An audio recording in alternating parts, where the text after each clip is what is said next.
Thanks for keeping it here on Everyday Kentucky. It has just been already way too cold.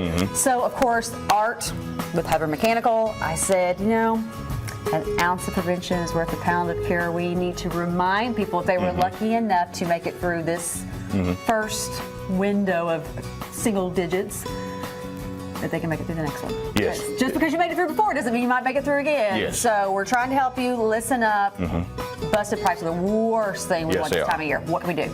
Biggest thing is always make sure that your hoses are disconnected, and if you're going to reuse your hoses, you know, in between, like try to wash the salt off the vehicles and stuff like that, make sure that you take it back off, and also don't let it stay coiled up. You want to have it stretched out, and you want to have it as flat as possible or slightly downhill so it drains out, because your hose could get frozen, and now you're going to leave it on there, you're going to forget about it, now your hose will stay on there, and it just lit a whole mess of stuff. But those protective covers that go over the outdoor faucets are really good. They're not foolproof, correct, but they will help. Yes, they will help if you do it in time. Now, if you leave your hose on there and then you put it on there and the issue has already happened, it's not going to help out at that point. It's done at that point. What about the rest of the house? I mean, like, especially if you're going to be gone. That's the horror stories we hear about, yes. right? People are gone for a weekend, temperatures drop, and they come back and their house is flooded.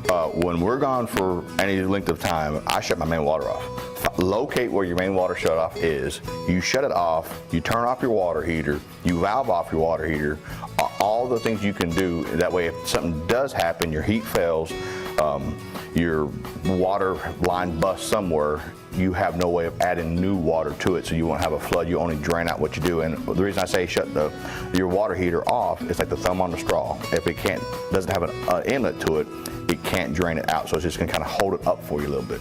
All right, but always a good rule of thumb, if you know it's going to be, like, you've got faucets or anything on an exterior wall, you maybe aren't so sure of your insulation, open those up. Open them up, put a small drip, even when especially when you're home, you know, have a small drip, but you got to make sure that you check on it, because we had a customer last winter that did the drip and the faucet. Well, the heat failed in her house. It was her spare house on her farm, and she did not check it, and it actually, the trap froze and it overflowed out of that, and she thought she had a busted water pipe, but luckily it wasn't.